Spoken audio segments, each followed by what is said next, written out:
Ce que vous allez entendre est une aventure audio. Pour une meilleure immersion, on vous conseille d'utiliser un casque.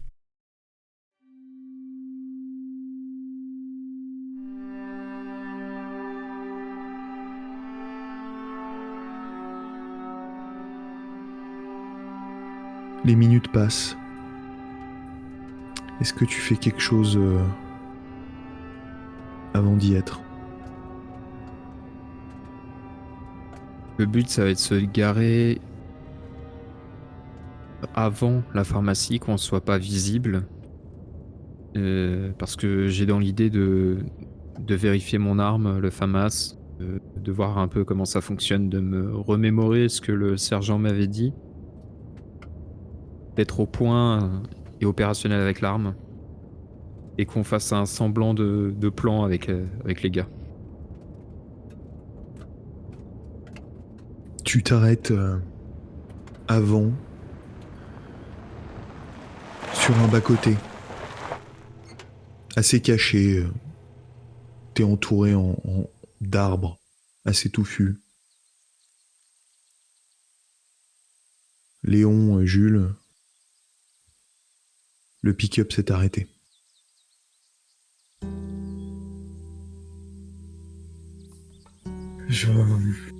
J'ouvre la portière. Je descends. Je vais voir Jules.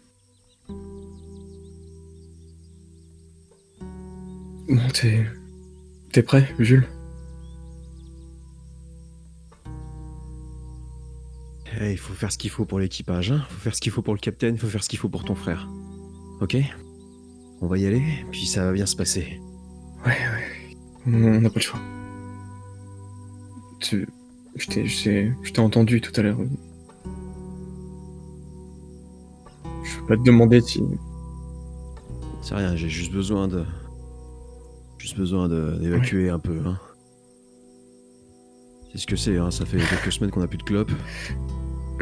Ouais. Bon, on n'est pas loin, je crois. Qu'on voit ce qu'on fait.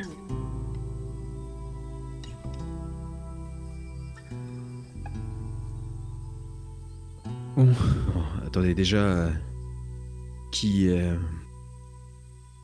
Est-ce que... Bon, toi, Léon, t'as un fusil comme moi. Eric, t'as les mitrailleuses des autres nazes, là. Ouais. T'as la grenade aussi? Ouais. Est-ce que ce serait pas plus... Est-ce que c'est pas une meilleure idée que celui qui tient la meilleure arme, il ait pas la grenade aussi? Des fois qu'il y ait un blessé, je sais pas. Si c'est possible. Est-ce que je sais pas, qu'on pourrait pas leur faire un coup tordu, prendre un carton vide qui traîne dans le pick-up ou je sais pas quoi, où on trouve une manière de cacher la grenade. On leur livre un paquet, on se barre, ils explosent et derrière on fait carnage. Non mais l'autre il te l'a dit, une fois que la cuillère elle est retirée, dans 2 secondes ça pète ces trucs-là. On n'aura pas le temps de se barrer. Puis qu'est-ce que tu veux bricoler? J'en sais rien, je réfléchis. Non, moi je dis on se met à 200 mètres, ou enfin juste hors de vue.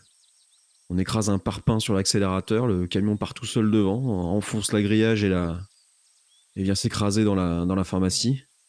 Puis quand ces abrutis sortent pour voir, on les allume.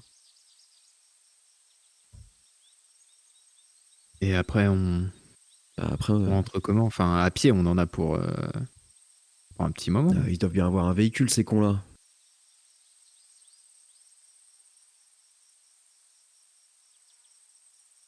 Bon, faisons comme ça. J'ai pas d'idée de toute façon, oui. Ok, mais pour moi, la seule solution qu'on peut avoir de réussir cette histoire-là sans qu'il y ait de casse de l'autre côté, c'est les frais de surprise. Il faut que les gars ils sachent pas d'où ça vienne et il faut qu'en quelques secondes tout soit fini. Faut qu'on... Si on peut, faut éloigner les civils. Enfin, on peut pas faire du mal à des gens qui n'ont rien à voir là-dedans. C'est vrai que je pense que le camion qui fonce sur la façade, ça les fera fuir, hein. Ok, on garde ton idée en tête, mais d'abord on fait un peu de repérage. Bon, on laisse le camion là, on y va à pied. Ouais.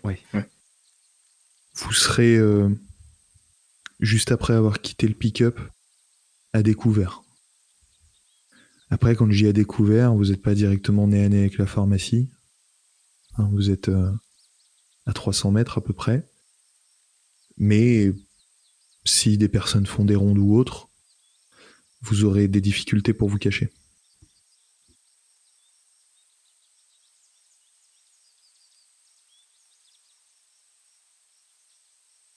Je peux y aller. Vous êtes rentrés tous les deux. Nous, ils vont nous reconnaître, c'est sûr. Moi, il y a juste Ceux qui se souviennent de tous les pécores qui passent, mais t'es effectivement le plus discret peut-être, Léon. Tu passes juste une tête, hein. Tu nous dis à quoi ça ressemble, combien ils sont, et tu comptes, tu reviens, d'accord Léon? Ouais. Tu te diriges vers la pharmacie. Ton objectif, c'est donc de te rapprocher et de voir ce qui se passe, même si t'es complètement à découvert, c'est ça? C'est ça. Après, si je peux avoir ne pas me mettre de face de manière obvious devant tout le monde, je le fais. Tu vois. Si je peux avoir un angle où je suis à découvert mais pas spécialement visible, je vais privilégier ça. De toute manière, t'es dans cette zone industrielle, il n'y a pas beaucoup de bâtiments, mais il y en a quelques-uns. En gros, c'est très très ouvert, mais t'as pas la pharmacie droit devant toi. En gros, t'as à certains endroits des barrières, quelques poteaux, voilà. Mais tu sais qu'elle est pas loin. Donc tu peux te cacher un petit peu, mais tu ne pourras pas atteindre la pharmacie complètement à couvert. C'est simplement ça. Ok. Tu te rapproches comme tu peux donc.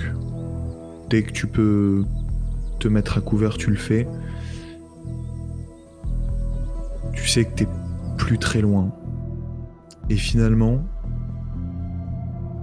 t'aperçois la pharmacie et en même temps t'entends une sorte de brouhaha. En tout cas, il y a l'air d'avoir beaucoup d'activité au niveau de cette pharmacie. T'observes un peu plus, tu te tends comme tu peux. Tu vois un petit peu de fumée s'échapper. Et il te semble distinguer des militaires. Des militaires. Et on est d'accord, les hommes armés qu'on a vus la dernière fois étaient pas habillés ou vêtus comme des militaires. Non, pas du tout. Ok.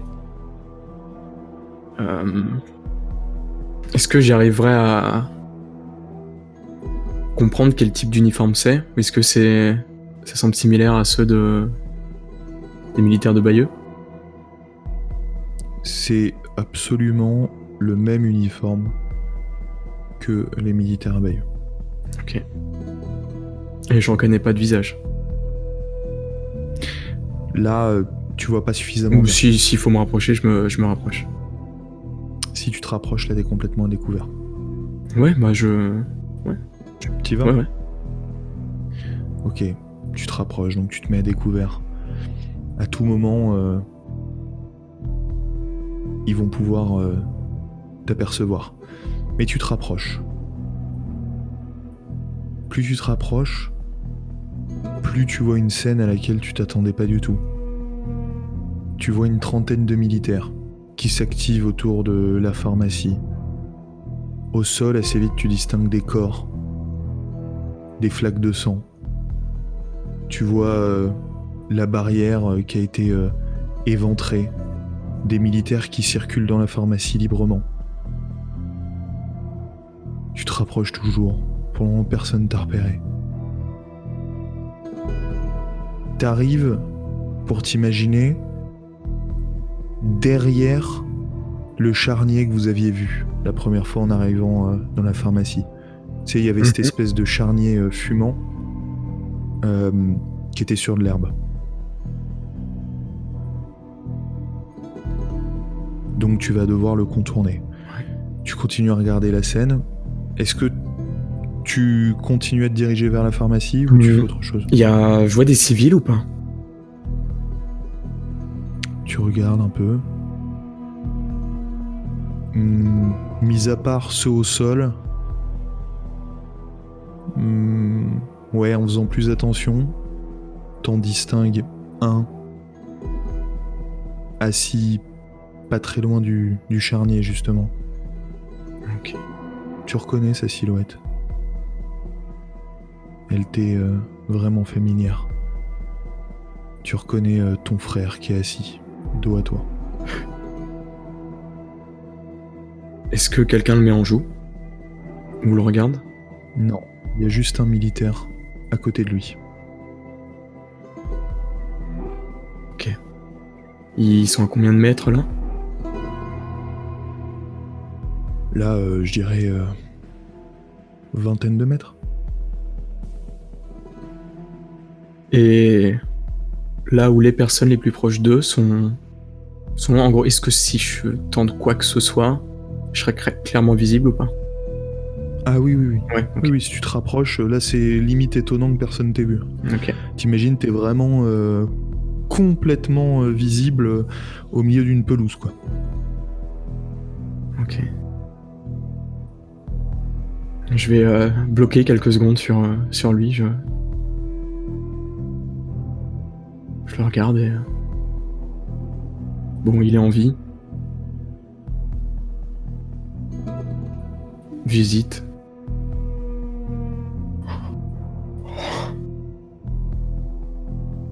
Je vais me retourner. Dès que je suis plus lentement et dès que je suis plus visible, je vais courir tout ce que j'ai vers Jules et Eric. Tu te retournes donc lentement. Tu repars en marchant. Et dès que tu le sens, tu te mets à courir. Courir jusqu'au pick-up. Tu t'arrêtes pas. Eric, Jules, vous voyez Léon arriver vers vous à toute vitesse. Eric, il y a... Qu'est-ce qu'il y a? Qu'est-ce qui se passe? Il y a Arnaud. Il y a quoi? Il y a Arnaud. Comment ça, y a Arnaud? Il De quoi? était assis à côté.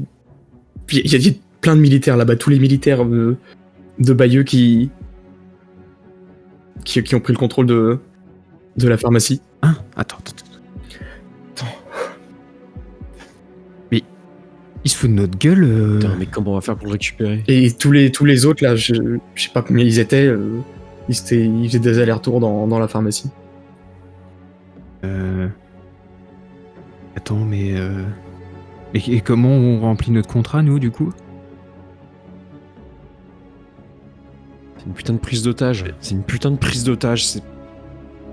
Il faut libérer ton frère. Ils sont vraiment beaucoup. Il y en a partout. Que des militaires partout. Et ils attendent quoi, du coup? Là, en fait, je comprends pas. On y va. Et du coup, quoi, en fait, on a réussi? Ou ils nous flinguent tous? Je comprends pas. Pourquoi nous avoir envoyé récupérer les cartons s'ils y allaient derrière? Peut-être que le sergent s'est dit que ça valait le coup de prendre le contrôle de la pharmacie et il a préféré pas perdre de temps. Peut-être que si on y va, ils nous rendront... Parce qu'il va garder ton frère, il va s'en servir comme putain de monnaie d'échange, il va nous demander des trucs, cet enfoiré. Il va le garder, il a aucune raison de nous le libérer maintenant, on va pas lui filer ce qu'il nous a demandé.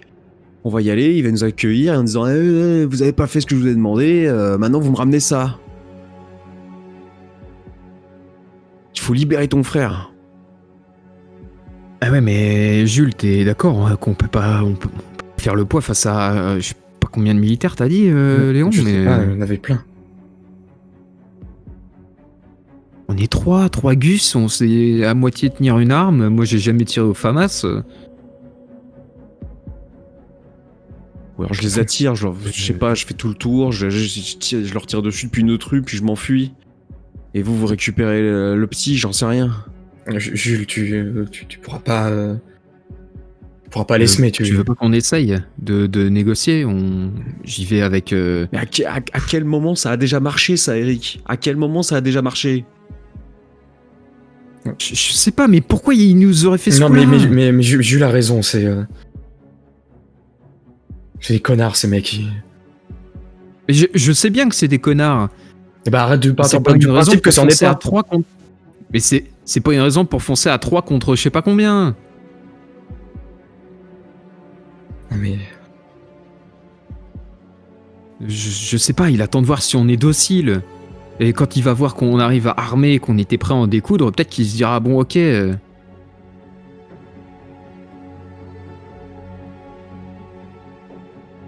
Peut-être que je peux leur faire confiance, j'en sais rien. Alors qu'est-ce qu'on fait? De toute façon, on n'a pas le choix. Ils savent où on est. Donc même si on récupère Arnaud et après ta femme et ton gosse Jules. Non mais... moi, dès qu'on a récupéré ton frère, je prends le premier bateau que je trouve et je me casse. Et je t'embarque avec moi si tu veux, on va... Qu'est-ce qu'on fait là? On reste en vie tant qu'on a de la chance? Non, moi je suis désolé, je mets les voiles, je prends la mer. Je vais là où je maîtrise et j'essaie de trouver un autre endroit où c'est pas le bordel, où on peut refaire une vie. Tu veux faire quoi là du coup? Récupérer ton frère à tout prix. Écoutez, je vous propose un truc. Si vous avez pas confiance, et c'est normal, moi non plus j'ai pas confiance, mais à un moment, on n'a plus le choix, là on est dos au mur. Vous restez en arrière. Je vous laisse le FAMAS, j'y vais avec un fusil. Et je sais pas, je dépose les armes et ils vont bien se rendre compte que voilà, j'étais là pour faire leur sale besogne. Et oui. Écoutez les gars, moi j'y vais, d'accord? J'y vais avec juste la grenade dans la main, d'accord? Et vous restez en arrière. Qu'est-ce que tu vas foutre avec la grenade de Jules? Sauf que le sergent, il voudra jamais te parler. T'as bien vu, con comme il est. Mais les mecs, moi je suis vieux, j'ai plus rien à perdre. T'as plus rien à perdre, non mais... Attends, mais qu'est-ce que tu dis là, Jules, Jules? s'il te plaît, à la ferme, il y a ton fils et ta femme. Tu menaces de tous nous faire péter, tu vas voir qu'il va nous rendre ton frère. Non mais Jules, C'est pas ça. Jules, Non, tu je peux pas déconnes te là. laisser faire ça. C'est pas toi de Eric, faire si ça. tu vas tout seul, qu'est-ce qui va t'arriver? De toute façon, je suis blessé, cette plaie, elle ressemble à rien, ça me fait mal, ça me lance, je sais même pas quoi... Je suis vieux, j'étais déjà malade avant même que toute cette merde commence. Mais Jules, arrête tes conneries, pense à Kevin, pense à ta femme. C'est pas toi là, tu dis de la merde. Faut qu'on récupère. Qu'est-ce que tu branles là? Oui, mais on va pas la récupérer en faisant je sais pas quoi avec une putain de grenade. Il faut qu'on fasse putain de levier contre ces mecs. Pourquoi? Pour quelle bonne raison ils auraient de nous rendre ton frère? J'en sais rien. C'était juste pour voir si on allait... on était prêt à tout. Je sais pas... Mais t'as pas vu combien ils étaient? Enfin, tu te fais péter, bah ouais, ok, tu te fais péter. Et après? Mais après? Je tends mon FAMAS à Léon et je commence à partir direction la pharmacie. Léon, tu vois Eric qui tend le FAMAS. D'un geste sûr. Je le prends. Tu le prends. Et il part en direction de la pharmacie. Jules, je suis le premier à vouloir qu'on récupère Arnaud, ok? Tu le sais ça. Là, il est vivant, on peut le récupérer plus tard. C'est pas la peine de jouer au con, de faire n'importe quoi là. Aucune monnaie d'échange. Aucune monnaie d'échange avec ces gars-là. On trouvera un truc, mais putain, mais c'est pas avec une grenade foncée dans le tas que tu vas faire quoi que ce soit. Donc ok, on voit ce qui se passe, et ensuite on avise. On sait même pas ce qui se passe là.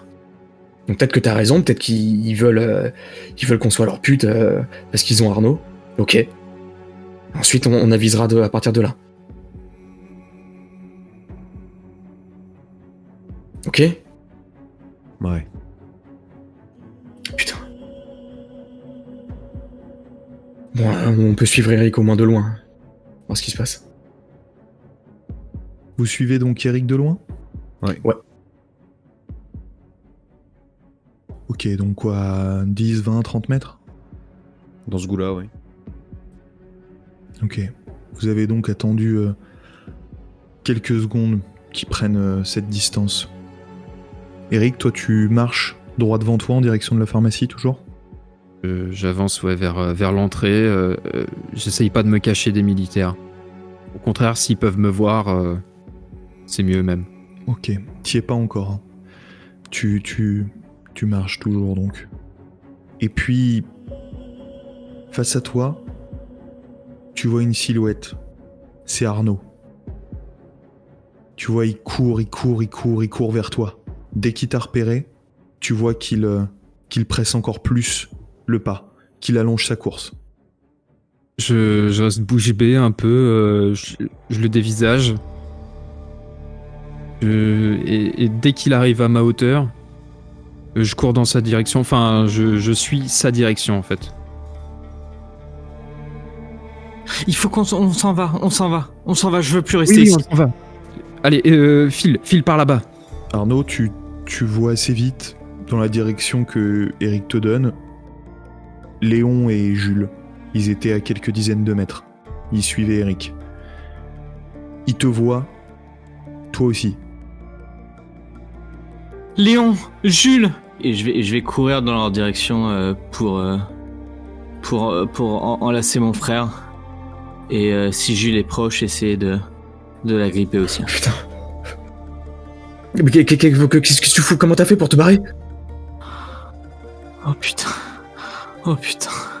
C'est les militaires, ils m'ont laissé partir. Ils m'ont laissé partir Ils m'ont dit, il y en a un qui me dit qui t'a vu, qui a vu dans quelle direction t'étais parti et le sergent est arrivé et il m'a dit qu'ils attendaient la prochaine livraison avec le supplément. T'as vu Bruno? Arnaud? Oui, je l'ai vu. Et là, je fonds en larmes et je serre encore plus fort Léon.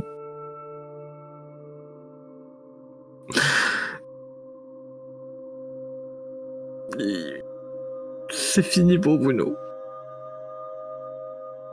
C'est fini. Quand je suis rentré dans la tente, le sergent m'a pointé avec une arme. Il a tiré par terre et il y a un soldat qui s'est saisi de moi et qui m'a emmené. Ils m'ont montré Bruno. Il avait ce masque sur le visage. Il avait des perfusions. Ils se sont bien occupés de lui. Mais sur la machine là, le cardiographe, les battements ils étaient de plus en plus faibles.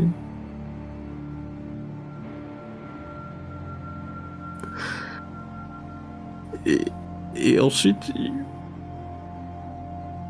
ils ont dit que ça servait plus à rien. Ils ont dit que c'était fini. Et ils ont tout retiré.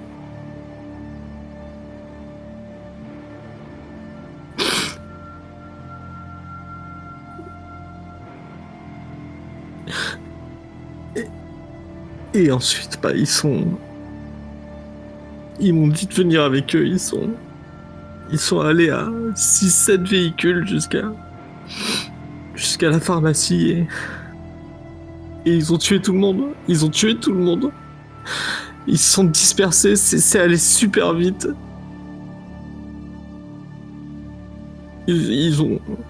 C'était un massacre. C'était la guerre en fait. C'était la putain de guerre. Bon, faut pas traîner ici, allez, on se barre, allez.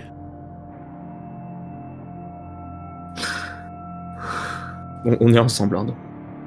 Il faut qu'on bouge maintenant. Ok? Allez, viens.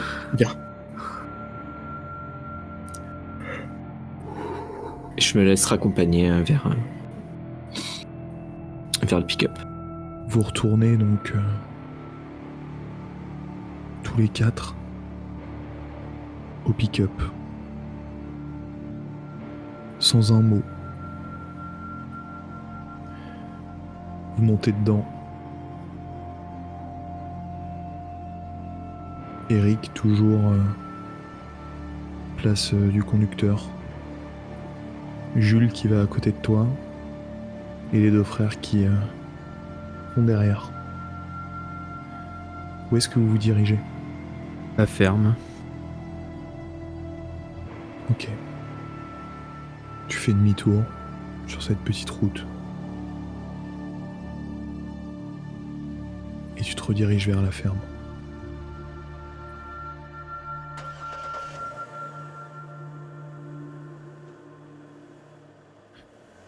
Les 2 à l'arrière, les 2 frères. Est-ce que vous faites quelque chose ? On a déjà perdu papa et...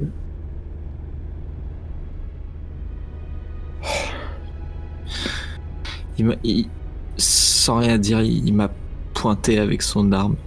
Il a posé le canon sur mon front. J'étais pétrifié. Il y a Jules qui veut qu'on parte, qu'on rejoigne la mer. Oui. On se casse. On Ouais. se casse en fait. Il y a des milices partout, il y a des militaires partout, il y a tout le monde qui se tire dessus. Ça fait combien de jours qu'on n'a pas fait sans qu'il y ait des coups de feu ou du stress? C'est pas une vie. C'est pas une vie là. On va trouver un bateau, n'importe lequel, et on va se barrer. Mais On prend ceux qui veulent. Ah. Et on part. après le sergent m'a dit qu'il attendait sa prochaine livraison. Je m'en fous, je m'en bats les couilles du putain de sergent, ok ? On s'en fout. Ceux qui veulent rester, on leur dira à quoi s'en tenir, mais nous on se barre. Ça suffit là. Enfin putain, on a perdu papa, on a perdu maintenant Bruno. C'est bon. Je peux pas en fait. Je peux plus. Faut qu'on se barre et tu viens. Oui, mais Et- s'ils nous traquent. Ils vont pas nous traquer, ils s'en foutent, tout ce qu'ils veulent c'est leur livraison. Si des gens restent à la ferme, bah ils leur feront les livraisons, s'ils partent, bah ils trouveront une ferme vide. Mais je m'en fous du sergent là, j'ai juste envie qu'on se barre, ok ? Qu'on foute le camp. Je veux partir loin, ouais. Donc voilà, la ferme, Je veux on s'en partir loin de fout. tout ça. Ils font ce qu'ils veulent, ils ont une porte de sortie, on leur propose. Ils viennent pas, mais on s'en fout, ok ? Faut qu'on pense à nous là. Ok ?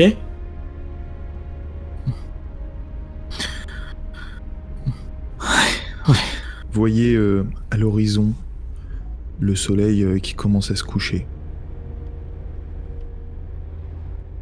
Et puis vous arrivez au domaine. Vous sentez le pick-up tourner raide sur la droite. Vous entendez les graviers compressés sous les pneus, les graviers de la cour qui crissent. Et puis finalement, le véhicule qui s'arrête. La porte du bâtiment principal s'ouvre d'un coup.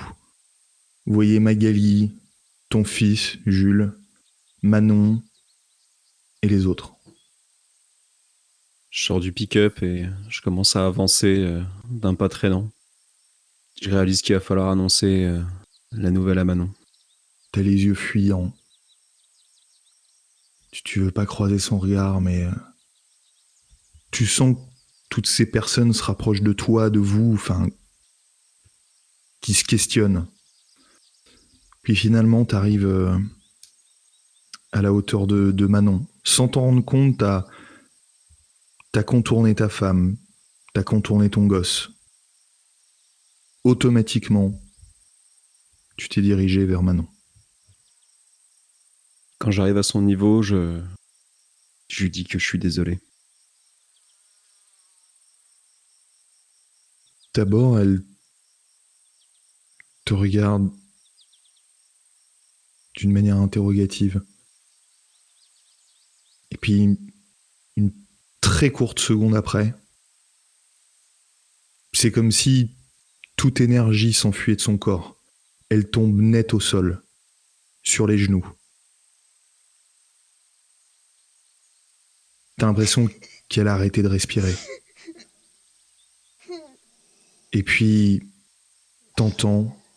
vous entendez tous ce cri, un cri déchirant. Un cri qui traverse, qui transperce le crépuscule.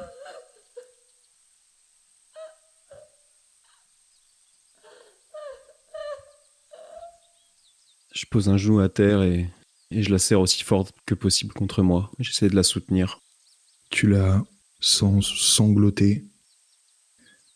Au début, sans bruit, nerveusement dans tes bras, et puis exploser. Tu sens les larmes sur ta chemise qui coulent. Tu l'entends renifler.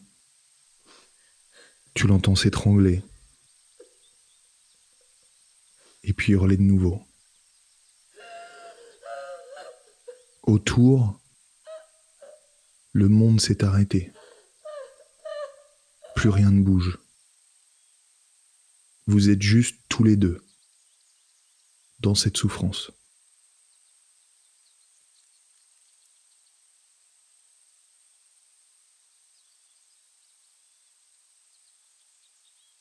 Je relève le regard et je regarde autour de moi.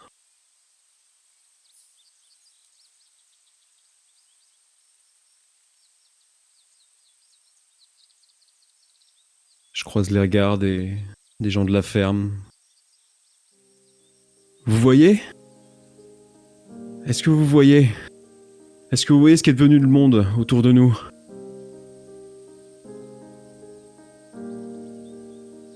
En quelques semaines, on a perdu tellement de personnes importantes. Des gens de qualité, des gens qui ont essayé de faire les choses correctement, qui ont essayé de garder un semblant de civilité.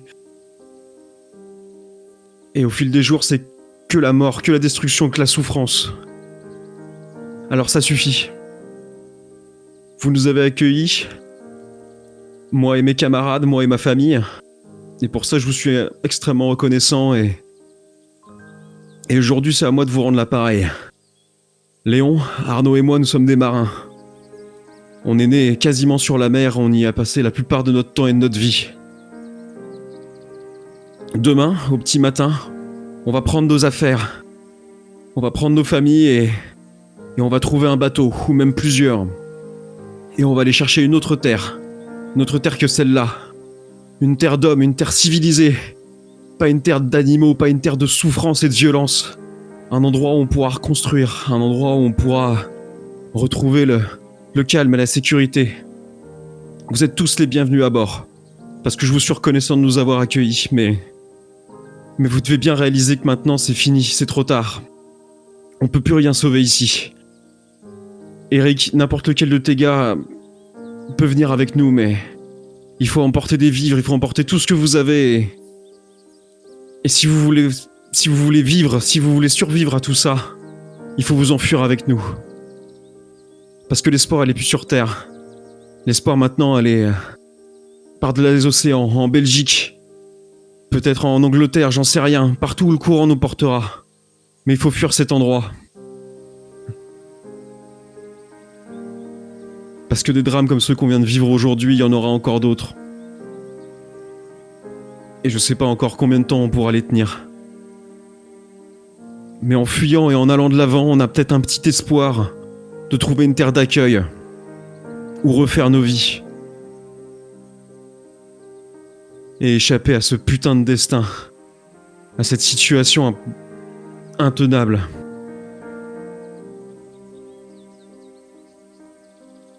en s'entraidant.